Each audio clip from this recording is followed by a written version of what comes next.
Le public resté au pays est de cœur avec son équipe nationale. Il compte sur une victoire ce soir. Ramato Ozida et Abdoulaye Kabouré sont allés à leur rencontre. On les écoute.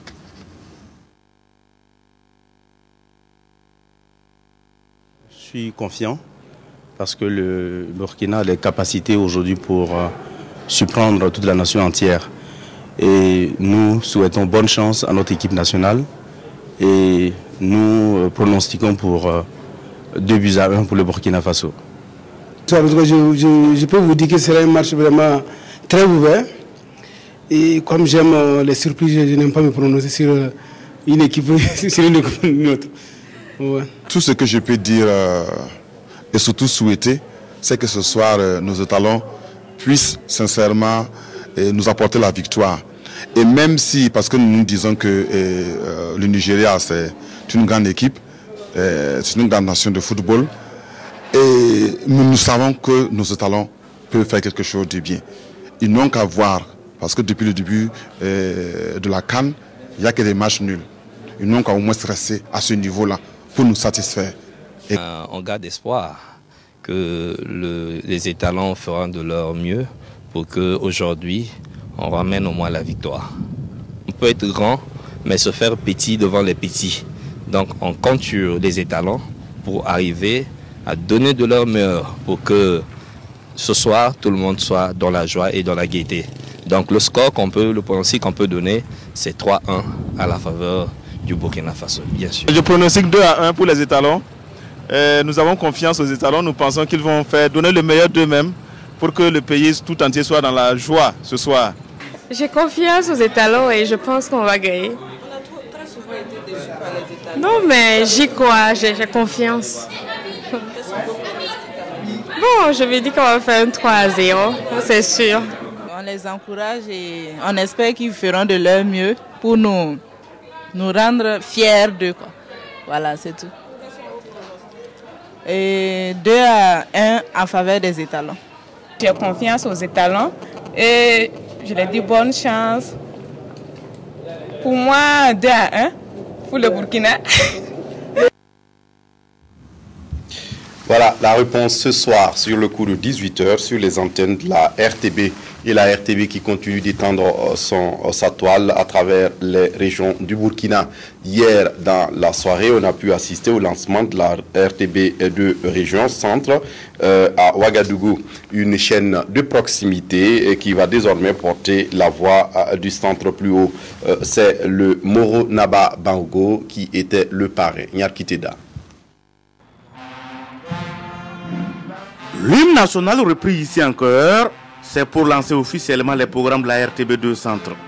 Avec un rayon d'environ 80 km à la ronde, la RTB2 Centre, logée dans les studios de l'ex-radio rural, se veut un outil de communication résolument tourné vers le monde rural. Le Moré, le Fulfulde et le Dioula vont occuper largement les colonnes des programmes de la station naissante avec comme objectif permettre aux populations de la région du centre et ses environs d'être sensibilisées et éduquées sur les questions essentielles de développement. La RTB2 Centre, c'est un dispositif technologique numérique intégral et une structure d'une trentaine d'agents conçue pour être une chaîne de proximité, avec au menu des programmes constitués de reportages, d'émissions de plateaux, de magazines abordant les thématiques se rapportant notamment à la santé, à l'éducation, à la sécurité routière, à l'économie, principalement en langue morée, mais également en Fulfulde et en Dioula. Avec cette nouvelle télévision, la RTB, en plus de la télévision nationale, dispose désormais de 2 autres chaînes. À long terme, le département en charge de la communication a pour ambition de couvrir tout le territoire en implantant des stations télé dans chaque région. Propos du ministre de la Communication, porte-parole du gouvernement, qui a sollicité auprès du parrain de la 7e rentrée RTB, accompagnement et surtout bénédiction pour les responsables et les agents de la RTB pour gagner ces paris. Les examens organisés en 2012 par l'Office central des examens et concours du secondaire se sont déroulés dans l'ensemble avec des résultats jugés positifs. C'est l'avis des organisateurs de ces examens qui sont réunis depuis ce matin pour un atelier bilan. Le point avec Jean-Baptiste Ouedraogo. Conformément au calendrier fixé par les autorités en charge des examens du secondaire, la session de 2012 s'est déroulée sans difficulté majeure. Dans un climat apaisé, les résultats obtenus ont été à la hauteur des attentes avec une implication forte de tous les acteurs. 52,3% de succès au BEPC, un record contre 38,77% pour le CAP et le BEP. En invitant ce matin à Koudougou les différents acteurs impliqués dans l'organisation des examens du secondaire, il est question de faire le bilan sans complaisance de la session écoulée pour envisager avec sérénité et détermination les actions à entreprendre en vue d'améliorer l'organisation de celle de 2013. Elle devrait se présenter sous de bons auspices. La principale difficulté que nous avons rencontrée a été l'erreur de délibération au jury 9 de Koudougou, qui a vraiment nécessité l'implication aussi bien des autorités régionales que des autorités du ministère pour sa résolution. Et en dehors de cela, vous savez qu'une activité comme les examens, qui a regroupé plus de 150 000 candidats et plus de 30 000 acteurs et partenaires, ne peut pas se dérouler sans difficulté. Et ces difficultés sont notamment, il y a quelques petites erreurs souvent dans les sujets qu'il faut corriger. Il y a quelques petites des problèmes d'absence de surveillants ou bien d'absence de correcteurs. Si pour le BEPC, le taux de succès est en nette progression, celui des examens de l'enseignement technique et professionnel connaît une régression inquiétante. Au cours de la rencontre de Koudougou, il sera question de se plancher sérieusement sur ces contre-performances afin de proposer des solutions idoines pour d'une part relever le nombre d'inscrits, d'autre part le taux de succès. Pour Roger Tapsoba, conseiller technique du ministre en charge de l'enseignement secondaire, l'organisation des examens du secondaire session de 2012 aura coûté plus de 2,9 milliards de francs CFA. Des jeunes leaders africains sont en conclave à Ouagadougou pour faire le point d'un programme de renforcement des capacités des jeunes leaders. C'est une initiative de l'IGD, l'Institut général Marc Timoko Garango. Des précisions avec Adama Koulibaly. Le PIPA, le programme for Young Politicians for Africa, est à sa 3e session de formation au profit de jeunes issus de partis politiques.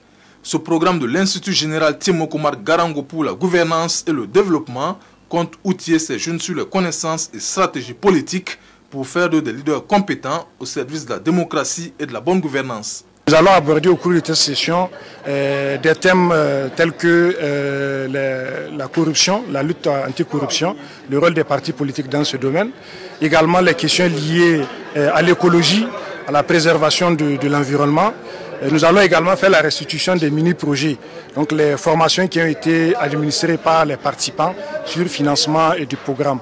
Plus d'une quarantaine de jeunes de moins de 34 ans venus du Bénin, du Burkina, du Mali et du Niger comptent saisir cette opportunité pour affiner leurs connaissances politiques. Je pense que ce projet vraiment va apporter beaucoup à nos différents pays, notamment une génération de politiciens qui n'ont pas forcément les mêmes mentalités que nos aînés, c'est-à-dire au-delà de nos appartenances politiques, nous devons comprendre que nous appartenons à une et une même pays et que notre devoir c'est de travailler vraiment pour pérenniser la démocratie au sein de ces pays-là. La bonne gouvernance, c'est ce qui va permettre aux différents pays africains d'émerger, car c'est la mauvaise gestion de nos ressources qui fait que nos pays sont en régression.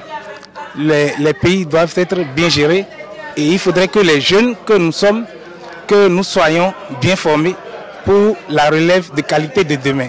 Après cette première promotion, l'IGD, avec le soutien de la Fondation suédoise du Parti Centre, compte poursuivre ce programme au cours de cette année 2013 avec une seconde promotion. ISIG International célèbre ses 20 ans de création. À l'occasion, l'Institut organise un colloque sur les nouvelles dimensions de la performance de l'entreprise. À en croire ses organisateurs, le colloque va réunir des sommités scientifiques, des précisions avec le directeur fondateur de ISIG International. Il est interrogé par Ramatou Zida. ISIG ayant 20 ans d'existence, nous avons acquis beaucoup de choses, au niveau scientifique surtout. C'est ça qui m'intéresse le plus. Et donc c'est vrai qu'il y a le caractère festif, mais le plus important pour nous, était d'arriver à organiser un colloque scientifique international.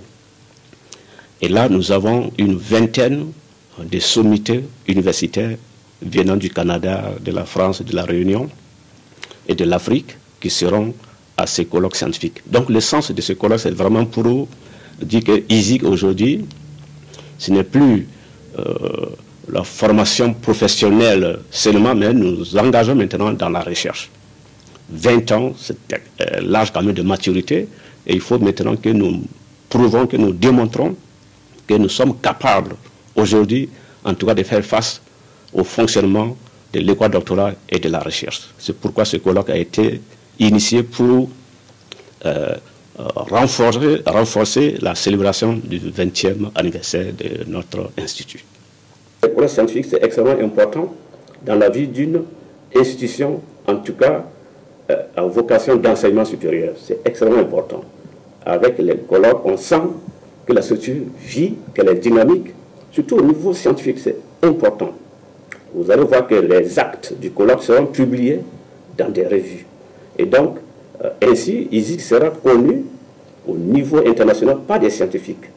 C'est pourquoi, désormais, nous nous engageons à avoir tous les 10 ans un colloque scientifique. À Bobo-Dioulasso, le ministère des Droits humains sensibilise les exploitants de vidéoclubs et de cybercafés sur les méfaits des images pornographiques. Il s'agit de protéger les enfants et les mineurs qui fréquentent souvent ces lieux où sont projetés les films X. De Bobo-Dioulasso, des précisions avec Karim Sissé. Cette rencontre entre les premiers responsables du ministère des Droits humains et de la protection civique et les tenanciers de cybercafés et vidéoprojections de la ville de Bobo-Dioulasso vise à échanger sur les conséquences des films et images à caractère pornographique sur l'éducation des enfants. Il s'agit donc pour le ministère des Droits humains et de la protection civique de leur présenter les différentes lois qui régissent la protection des films et images au Burkina Faso en vue de prévenir la diffusion des images qui pourraient porter atteinte à la moralité des mineurs. Il y a au Burkina beaucoup de cybercafés. Il y a également beaucoup de vidéoclubs. Et ces vidéoclubs ne font pas forcément l'objet d'une protection, l'objet d'un contrôle. Les cybercafés également, c'est la même chose. Et donc, il est nécessaire de sensibiliser pour que toutes ces personnes qui gèrent ce genre de structure puissent être informées sur la législation qui est en vigueur et même sur la morale qui doit gouverner la gestion de ces structures. Pour le représentant de la commune de Bobo-Dioulasso, ces genres d'initiatives sont à multiplier afin d'atteindre le maximum de gérants de cybercafés et d'exploitants de vidéoprojections. Toutes choses qui pourraient contribuer à une meilleure protection des droits des mineurs dans la ville de Sia. Au ministère de l'Industrie, du Commerce et de l'Artisanat, le personnel présente ses vœux au ministre. À l'occasion, le bilan de 2012 a été rappelé. Claudine Bikaba. Le ministère de l'Industrie, du Commerce et de l'Artisanat et son personnel a fait le traditionnel présentation de vœux. Une cérémonie au cours de laquelle certains agents ont reçu des marques de reconnaissance matérialisées par des remises d'attestation, de félicitations et d'encouragement. Ce fut également une occasion pour le ministre de dresser le bilan de l'année écoulée, jugé satisfaisant. C'est d'abord que je puisse adresser mes vœux à l'ensemble de mes collaborateurs qui sont la source des réussites auxquelles nous sommes parvenus au sein de ce département. Sinon, en 2012, nous sommes assez satisfaits de ce qui a été fait, car tout le programme, sinon une bonne partie du programme du ministère, a été conduit avec beaucoup de réussite et cela nous réconforte pour ce que nous allons faire cette année. À l'issue de ce bilan, les grands défis à relever en 2013 ont été évoqués.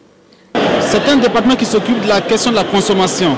Et vous savez que ça allie le commerce, ça allie la production, la transformation. Et à ce niveau, nous pensons qu'on a fait beaucoup de contrôles, mais c'est un marché qui est libéralisé. Et pour lequel nous demandons toujours que les uns et les autres puissent jouer le jeu. Il y a ensuite qu'au niveau de l'artisanat, ça emploie des milliers et des milliers, des millions de personnes, des femmes, des jeunes. Aujourd'hui, c'est comment organiser les zones de commercialisation des produits de l'artisanat. Notamment, vous avez le salon de l'artisanat, mais vous avez les villages artisanaux que nous devons mettre en place, mais les semaines commerciales, les missions commerciales qu'il faudra renforcer en 2013. Le ministre en charge de l'industrie, du commerce et de l'artisanat a salué la franche collaboration entretenue avec son personnel et l'a invité à travailler main dans la main pour le rayonnement de la nation. À l'étranger, la traque des djihadistes qui occupent en grande partie le Mali continue. L'entrée dans Diabali des soldats français et maliens confirme que les quelques 2000 soldats de l'opération Serval, déjà présents au Mali, progressent vers le nord après avoir consolidé leur position sur 2 points stratégiques à plusieurs centaines de kilomètres au nord-est de Bamako, Niono et Sévaré. Voilà, c'est la fin de cette édition. Merci de l'avoir suivi. Très bonne suite de programmes sur la RTB. On prend rendez-vous pour demain 13h15 pour une autre édition. Au revoir.